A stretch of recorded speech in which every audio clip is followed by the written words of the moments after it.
12 and the Mariners 7. We go to the bottom of the 8th inning and Henry, a chance to watch Brandon. do you want a berry? Get in some work. We haven't seen this guy in a long time, not with a 14-game losing streak. Last appearance was on July 16th at home against the Texas Rangers. His last Yum. Do another one? Number 23 of the year was July the 4th in Oakland. Here's the pitch on the way to Navarro, the new third baseman. Yomiko Navarro is swinging a foul back, and it's out of play, and the count is 0-1. So here is Brandon Lee. Do you want another one? An all-star for the first time this year. 1-4 record, 3.35 ERA, 40 appearances, 23 saves, as we mentioned. Uh-oh. Stretch.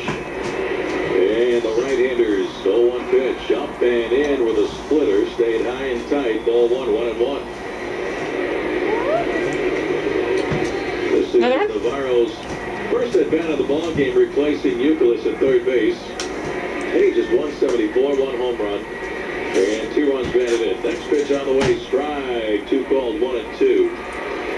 The shadows of the upper deck now reaching out behind the plate, right over the back of the yellow